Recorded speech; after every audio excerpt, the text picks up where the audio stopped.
શ્રી વલ્લભાધીશ કી જય, શ્રી ગુસાઈજી પરમ દયાલ કી જય, શ્યામ સુંદર શ્રી અમને મહારાણી કી જય, શ્રી હરિરાય મહાપ્રભુ કી જય, ગોકુલનાથ કી જય.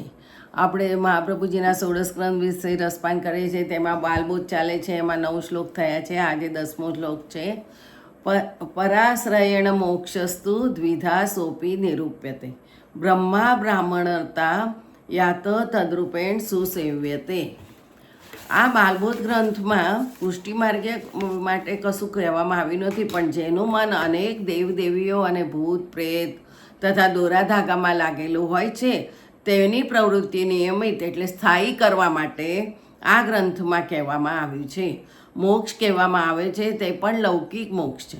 મોક્ષ આપનાર દેવ પોતપોતાના લોક સુધીનો મોક્ષ આપે છે. પરાશ્રય વડે મોક્ષ તે પણ 2 પ્રકારનો નિરૂપણ કરાયેલો છે. બ્રહ્મા બ્રાહ્મણપણાને પામેલા છે, જેથી તે રૂપ વડે સારી રીતે સેવાય છે. આ જગતના નિયામક દેવ 3 છે, છતાં પરાશ્રય વડે 2 પ્રકારનો મોક્ષ કહેલો છે. તે શંકાના નિવારણ માટે કહે છે કે 3 દેવ પૈકી બ્રહ્મા બ્રાહ્મણપણાને પામેલા છે અને લોકમાં તે સન્માન, દાન, દક્ષિણા, ભોજન વગેરે પ્રકારે બ્રાહ્મણપણાથી બ્રહ્માની સેવા સારી રીતે થાય છે. બ્રાહ્મણ રૂપે બ્રહ્માની સેવા મોક્ષની ઈચ્છાથી થતી નથી, પણ વેદ વગેરેના અધ્યયન માટે, બ્રહ્મજ્ઞાન થવા માટે અથવા બ્રહ્મ તેજ બ્રાહ્મણપણાના તેજની પ્રાપ્તિ માટે બ્રાહ્મણ રૂપે બ્રહ્માજીની સેવા કરવામાં આવે છે. 11મો શ્લોક. તે સર્વથા ન ત્યાદેન શાસ્ત્રમ કિંચિદ ઉદીરિતમ અત શિવશ્ચ વિષ્ણુશ્ચ જગતો હિતકારકૌ. તે સર્વ અર્થ આદ્ય બ્રહ્મા વડે નથી મળતા.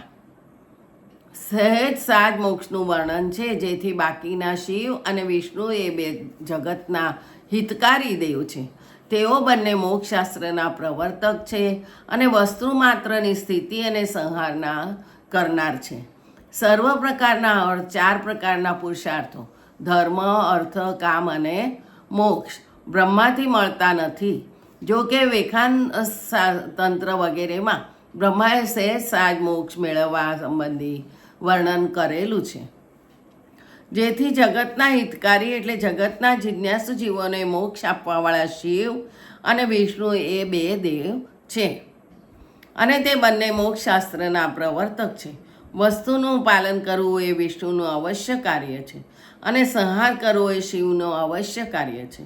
મતલબ કે પાલન કરવું એ સત્વગુણનું કાર્ય છે, જેથી સત્વગુણના અધિષ્ઠાતા વિષ્ણુ છે, અને સંહાર કરવો એ તામસ ગુણનું કાર્ય છે, જેથી શિવ તામસ ગુણના અધિષ્ઠાતા દેવ ગણાય છે. અને વિષ્ણુ પાસે સાત્વિક ગુણના સાહિત્ય હોય છે અને શિવજી પાસે તામસ ગુણના સાહિત્યો હોય છે. વસ્તુનઃ સ્થિતિ સંહારો કાર્યો શાસ્ત્ર પ્રવર્તકો બ્રહ્મવે તાદૃશમ યસ્માન શર્મા કતયોદિતો. 12મો શ્લોક. કેટલાક ઠેકાણે શિવજીને સર્વાત્મકપણાથી વર્ણવેલા છે, તો કેટલાક ઠેકાણે વિષ્ણુને સર્વાત્મકપણાથી નિરૂપણ કરેલા છે. આ પ્રમાણે કહેવાનું પ્રયોજન તે સ્થળે શિવ અને વિષ્ણુ રૂપથી બ્રહ્મનું જ નિરૂપણ છે. કાંઈ ગુણાત્મક શિવ તથા વિષ્ણુનું સર્વાત્મકપણાથી વર્ણન કરેલ નથી. શિવ અને વિષ્ણુનું સર્વાત્મકપણાથી વર્ણન કરેલું છે, જેથી બ્રહ્મ જ તે રૂપે છે એમ વર્ણન કરેલું છે એમ સમજાય છે. 13મો શ્લોક. નિર્દોષ પૂર્ણ ગુણતા તત તચ્છાસ્ત્રે તયો કૃતા ભોગ મોક્ષ ફલે દાતુ શક્તો દ્વાપી યદ્યપી. તે શાસ્ત્રમાં તે બંનેનું નિર્દોષ પૂર્ણ ગુણપણું નિરૂપણ કરેલું છે.